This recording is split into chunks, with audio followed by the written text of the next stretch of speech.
AP వ్యాప్తంగా YCP social media ప్రతినిధులపై కేసులు నమోదవుతున్న సంగతి తెలిసిందే. అరెస్టులు కూడా ప్రారంభమయ్యాయి. ప్రధానంగా సోషల్ మీడియాలో వైసీపీకి అనుకూలంగా ఉంటూ జగన్పై విమర్శలు చేసేవారిని టార్గెట్ చేసుకునేవారు. టీడీపీతో పాటు జనసేన కీలక నేతలపై సోషల్ మీడియాలో అనుచిత వ్యాఖ్యలు చేస్తూ పోస్టులు పెట్టేవారు. ఆ కుటుంబాల్లో మహిళలను సైతం బయటకు లాగేవారు. లేనిపోని అసత్య కథనాలు అల్లేవారు. అటువంటి వారిని కూటమి ప్రభుత్వం టార్గెట్ చేసుకుంది. ఈ విషయంలో వర్రా రవీందర్ రెడ్డి ముందు వరుసలో ఉండేవారు. వైసీపీ కీలక నేత కుటుంబానికి సహాయకుడిగా వ్యవహరించి రవీందర్ రెడ్డి సోషల్ మీడియాలో కీలక భూమిక పోషించేవారు.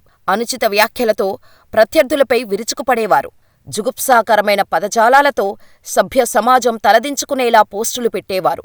అందుకే ఏపీ పోలీసులు ఆయనను అదుపులోకి తీసుకున్నారు. ముఖ్యంగా వైసీపీ సోషల్ మీడియా విభాగంలో పనిచేసే రాష్ట్రస్థాయి నేతలపై పోలీసులు ఫోకస్ పెట్టారు. ఈ నేపథ్యంలో అర్జున్ రెడ్డి అనే నేత తెరపైకి వచ్చారు. ఆయనపై సైతం నాన్ బెయిలబుల్ కేసు నమోదు చేసినట్టు తెలుస్తోంది. మరోవైపు వైసీపీ సోషల్ మీడియా ఇన్ఛార్జిగా ఉన్న సజ్జల రామకృష్ణారెడ్డి కుమారుడు భార్గవరెడ్డిపై సైతం కేసు నమోదైనట్టు తెలుస్తోంది. ఆయన చుట్టూ ఉచ్చు బిగిస్తున్నట్టు సమాచారం.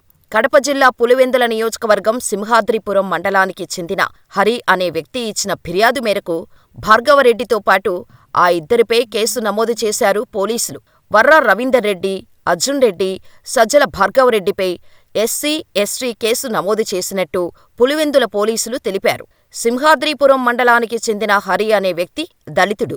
ఆయన వైసీపీ విధానాలతో పాటు జగన్ వైఖరిపై సోషల్ మీడియాలో పోస్టులు పెట్టారు.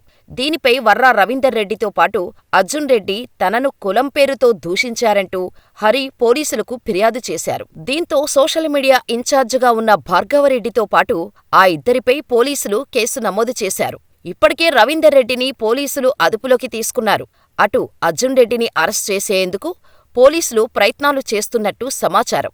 మరోవైపు నాన్ బెయిలబుల్ కేసు నేపథ్యంలో భార్గవరెడ్డిని సైతం అరెస్ట్ చేసే అవకాశం ఉన్నట్టు ప్రచారం సాగుతోంది. 2019లో వైసీపీ గెలిచిన తర్వాత ఆ పార్టీ సోషల్ మీడియా విభాగం బాధ్యతలను సజ్జల భార్గవరెడ్డికి అప్పగించారు. అప్పటికే సజ్జల రామకృష్ణారెడ్డి పార్టీతో పాటు ప్రభుత్వంలో క్రియాశీలక పాత్ర పోషిస్తున్నారు. ఈ తరుణంలో పార్టీలో సోషల్ మీడియా విభాగం అత్యంత బలమని సజ్జలకు తెలుసు.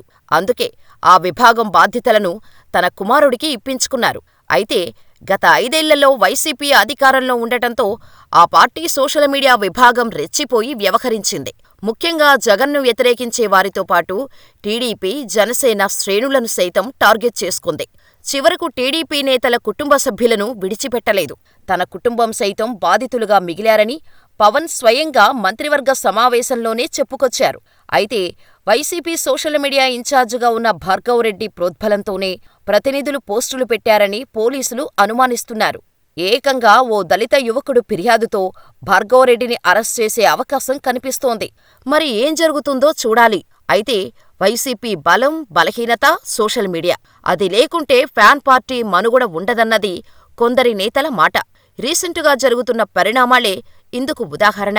కొద్ది రోజులుగా ఏపీలో సోషల్ సైకోలు రెచ్చిపోతున్నారు. ఏ ఒక్కరినీ వదల్లేదు. చివరకు ముఖ్యమంత్రి, డిప్యూటీ సీఎం, హోంమంత్రి కుటుంబ సభ్యులపై వల్గర్ పోస్టులు పెడుతున్నారు.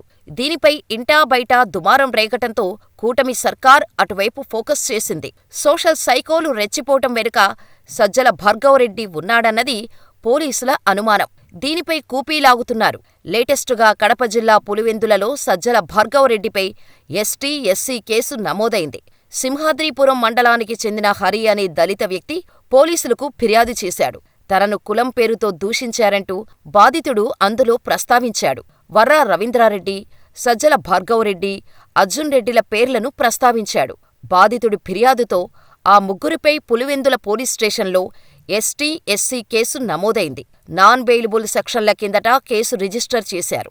దీంతో వీరిని ఎప్పుడైనా అరెస్ట్ చేసేందుకు పోలీసులు సిద్ధమయ్యారు. మరోవైపు భార్గవరెడ్డి వ్యవహారంపై ఫ్యాన్ పార్టీలో చిన్నపాటి చర్చ మొదలైపోయింది. వైసీపీ అధికారంలో ఉన్నప్పుడు వల్గర్ కామెంట్స్, పోస్టులు పెట్టడం వల్లే ప్రజలు తమను దూరంగా పెట్టారన్న గుసగుసలు ఆ పార్టీలో వినపడుతున్నాయి. ముఖ్య నేతలు ఈ విషయాన్ని ఇప్పటికైనా తెలుసుకుంటే బెటరని అంటున్నారు. వీటివల్ల పార్టీకి ఊహించని డ్యామేజ్ జరుగుతుందని అంటున్నారు.